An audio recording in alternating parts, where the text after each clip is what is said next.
Habari na karibu tena kwenye Revealing Revelation, kituo cha unabii wa Biblia kinachochambua kiini cha mafumbo ya unabii. Jina langu ni Alan Dubre, na kama unapata faida kutokana na mafundisho haya, kumbuka kupenda, kushiriki na kujiandikisha. Na usisahau, kwenye kisanduku cha maelezo chini ya kila video tuna chaneli 10 zaidi kwa tafsiri mpya za lugha. Tunazo tafsiri za sauti kwa kila fundisho katika lugha 10 zaidi, ili iwe rahisi kushirikiana na familia na marafiki kote duniani. Kwa hayo yakisemwa, tuna jambo jingine la kusisimua hapa leo kwa ajili yako. Tumekuwa tukikuonyesha na kuelezea hapa kwa miezi 2-3 iliyopita kutoka kwenye chaneli yetu kuu ambayo ina miaka 8, tukikuthibitishia kwamba mwisho wa nyakati umefunuliwa katika Injili za Luka, Marko, Mathayo. Unabii huo si kuhusu Injili ya Mathayo tu, bali pia kwamba kanisa na watu wanaofundisha kuhusu unabii wamekosa kusudi la Marko na Luka linapokuja suala la unabii. Unaona, unapojifunza kila kitu kutoka Injili ya Mathayo, kila kitu unachokuja kukiona ni miaka 7 tu. Kwa hivyo kutoka kwa Mathayo wanaamini mwisho wa siku ni miaka 7 tu, na wanaamini uumbaji wote utakuwa wa miaka 7,000 tu, miaka 6,000 hadi kurudi kwa Bwana akishuka kwa miguu, halafu utawala wa milenia wa miaka 1,000. Lakini hiyo ni kwa sababu tu hawajui kwamba wamefundishwa msingi kizazi baada ya kizazi kutoka Injili ya Mathayo. Ukishagundua kwamba mwisho wa siku umefunuliwa kati Mathayo, Marko, Luka kwa mpangilio wa nyuma, wa mwisho atakuwa wa kwanza, wa kwanza atakuwa wa mwisho. Maana yake inaanza na Luka, kisha Marko, halafu Mathayo, na inafunua kipindi kinachoitwa juu, ambacho ni siku 50 kabla ya miaka 14 kwanza. Inaanza na unyakuo kabla ya dhiki kwa wale wanaokwenda mbinguni, ya 3. Kisha katika mwaka wa 7 wa mihuri kuna unyakuo mkubwa wa kundi kubwa katikati ya dhiki ambao wanaenda paradiso. Na mara ya 3 ni Bwana kuja kwao, na ni wakati anaporudi miguu chini juu ya mlima wa Mizeituni, na yote ni kuhusu kipindi kinachoitwa hapo juu, kikifuatiwa na miaka 14, na miaka hiyo 14 ni kipindi cha miaka 7 ya mihuri na miaka 7 ya tarumbeta. Sawa? Tumeyachambua haya katika Injili za Luka, kisha Marko, kisha Mathayo katika hotuba zao. Tumeionyesha katika kitabu cha Ufunuo, na mara nyingi tumeenda katika 2 wa Korintho sura ya 12. Sawa? Hebu nikupe mfano mwingine mdogo mfupi. Tena naamini tumeshawahi kushiriki hili, na kama hatujashiriki tutalishiriki katika mafundisho yajayo, Mungu akipenda. Katika Mwanzo sura ya 8 tunaona picha nyingine, mfano mwingine wa hili. Tunayo picha ya mwisho wa siku 40 katika hadithi ya safina kwenye Mwanzo 8 mstari wa 6. Kumbuka, kama sikumbuki kutaja, angalia tu kulia na utaona ni sura gani tunayo. Inasema ni mwisho wa siku 40. Hii ni picha ya wakati mwana wa Adam atakapokuja kama mpanda farasi mweupe katika siku za mwisho.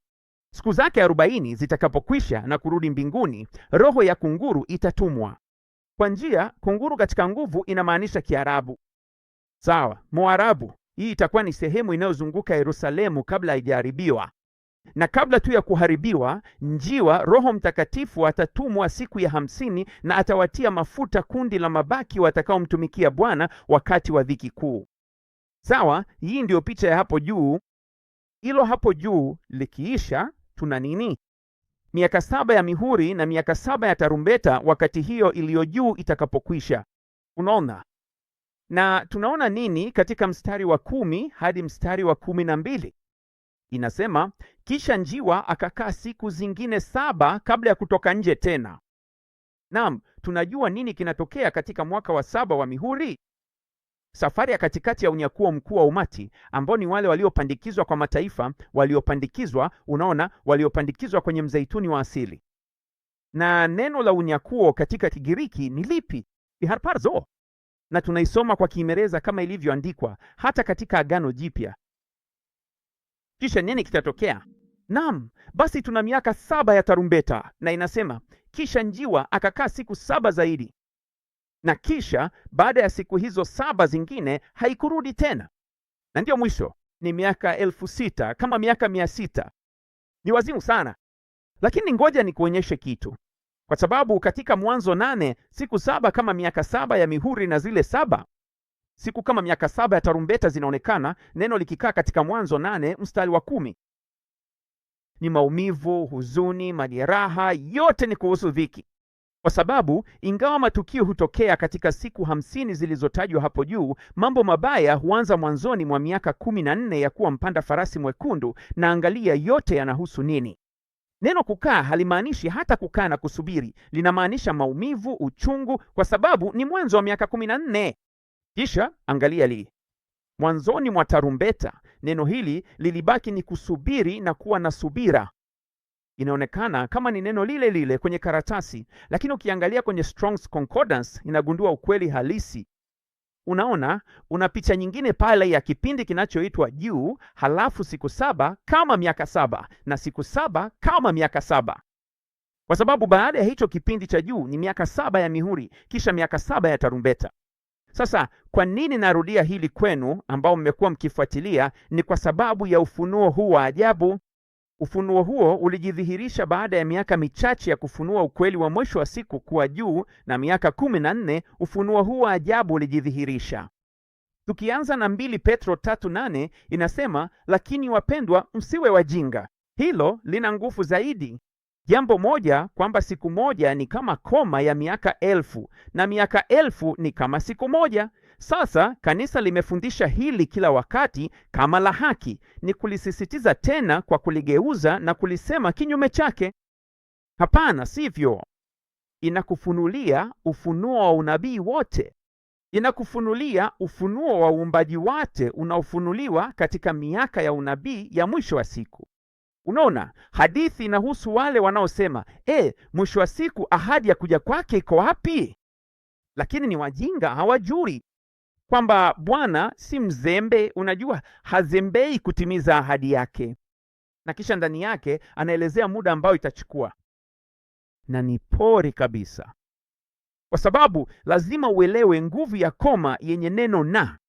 Tunayo mafundisho katika huduma yetu yaliyofunuliwa kwenye chaneli yetu kuu, ambayo yanafundisha somo moja tu kama masaa 2 hadi 3 kuhusu uelewa na ufunuo wa koma na jinsi ilivyo na nguvu. Na hapa ni mojawapo ya sehemu hizo ambapo ina nguvu. Kwa nini? Kwa sababu tunaona wapi siku moja kwa Bwana. Vipi kuhusu Mwanzo sura ya 1 kuanzia mstari wa 3? Sawa? Katika mstari wa 3 inasema, Mungu akasema, iwe nuru, ikawa nuru. Na akaona kwamba nuru ilikuwa ikitenganishwa, nuru kutoka gizani. Mungu akaita nuru mchana, na giza akaliita usiku, na jioni na asubuhi vikawa siku ya kwanza. Tuna siku ngapi? Katika Mwanzo 1 hadi mwanzo wa Mwanzo 2 tuna siku 7. Tuna siku 7. Na kila moja ya siku hizi iko pamoja na Bwana. Sawa? Maana yake Bwana alikuwepo, hakukuwa na uumbaji wa mwili bado. Tazama, walimu wa miaka 7 na watu wa miaka 7,000 wa uumbaji, kwa sababu wanaelewa kutoka kwa Mathayo, wanafikiri huu ulikuwa uumbaji wa mwili na mambo yote yaliyompata Adamu wakati huo. Sio hivyo, ni uumbaji tofauti. Unaona, kwa sababu kila siku iko pamoja na Bwana. Kwa hivyo kwa Bwana ni siku moja. Lakini ingekuwa nini? Kila siku ingekuwaje kwetu? Miaka 1000. Kwa hivyo hiyo ina maana gani?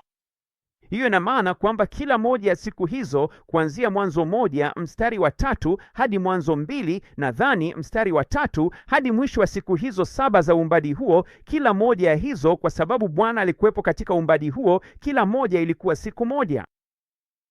Lakini kama tungekuwa hapo ndani yake tukishuhudia katika mwili, kila moja ya hayo yangekuwa kwetu kama miaka 1000. Na kisha nini kitatokea? Sikiliza kinachofuata tena. Na hiyo ina maana gani? Ni mgawanyo wa vitu pamoja na. Kwa hivyo si kitu kimoja kinachopangwa na kurudiwa, ni tofauti zaidi ya hayo, na inasema miaka 1000 kama siku moja. Naam, nadhani mimi miaka 1000 ilianza lini kwetu? Wakati wa kuumbwa kwa Adamu.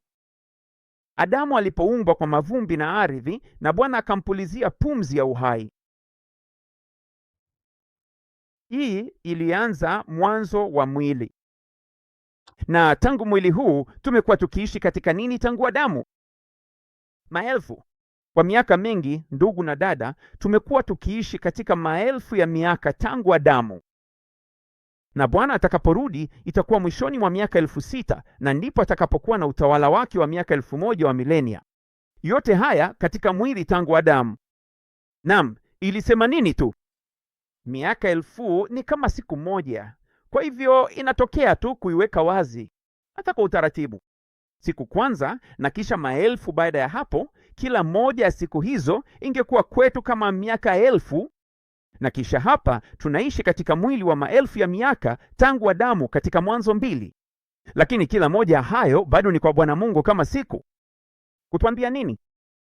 Kwamba siku 7 za uumbaji katika Mwanzo 1 na sehemu ya 2 ni siku za Bwana Mungu, na kila moja ingekuwa miaka 1,000 kwetu, au jumla ya miaka 7,000 kama tungekuwa hapo katika mwili. Na sasa tunaishi katika mwili wa miaka 6 hadi 7,000, na kila moja ya hiyo kwa Bwana Mungu ni kama siku moja. Kwa hivyo uumbaji wa siku hiyo, kila moja ni siku kwa Bwana, na kila moja maelfu tunayoishi sasa kwa Bwana bado ni kama siku moja. Kwa hivyo una siku 7 na siku 7. Umepata nini? Siku 7 na siku 7 katika picha hiyo. Lakini kwetu sisi, kama tungekuwa humo ndani katika mwili, katika uumbaji wa siku, kila mmoja ya hizo ingekuwa kwetu kama miaka 1,000. Na tunaishi sasa tangu mwili katika miaka 1,000, ambayo ingeifanya iwe miaka 7,000 na miaka 7,000. Unaiona picha? 7 na 7, 7 na 7. Mwisho wa siku ni ufunuo wa miaka 7 na miaka 7. Kila moja ya uumbaji huu kwa Bwana Mungu ulikuwa siku 7 kila moja. Na kwetu sisi tunaishi katika 7,000, na siku za kwanza za 7 zingekuwa kwetu kama 7,000. Unaona jinsi hii ilivyo ya kichaa? Huu ni ufunuo wa ubunifu. Lakini unajua kinachokosekana?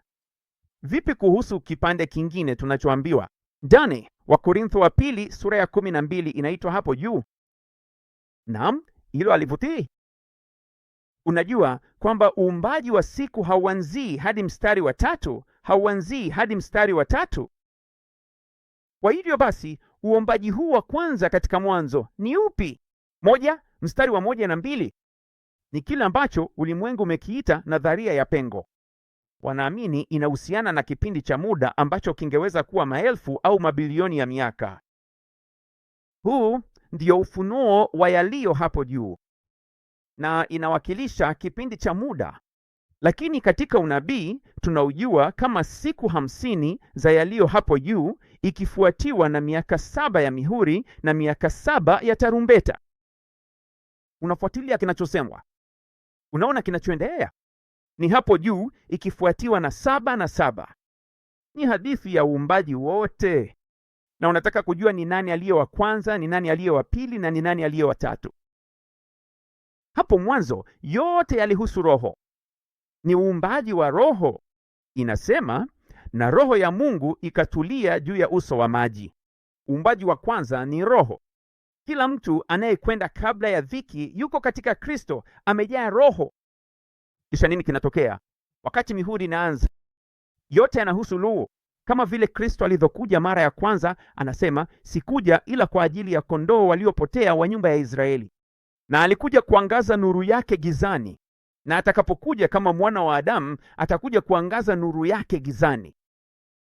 Na kisha sehemu ya baragumu ni nini? Yote ni kuhusu nyama. Kwa hivyo katika miaka 1,000 ambayo tumekuwa tukiishi kuanzia 6,000 hadi 7,000, tumekuwa tukiishi katika wakati wa mwili, na yote ni kuhusu Wayahudi. Na mwishowe inawakilisha nini? Utawala wao wa milenia walioahidiwa. Tunaishi katika wakati wao, katika sehemu yao ya mwili, watu wake waliochaguliwa. Unaona, ni roho, halafu nuru, halafu mwili. Ni ufunuo wa mwisho wa siku yaliyo juu, yakifuatiwa na miaka 7 ya mihuri, miaka 7 ya baragumu. Kuna siku 7 kwa Bwana Mungu, siku 7 kwa Bwana Mungu. Ingekuwa 7,000 kwetu na ni 7,000 kwetu. Ni 7 na 7, na sehemu inayoitwa hapo juu ni ufunuo wa mwisho wa siku. Mungu akubariki. Kwa heri kwa sasa.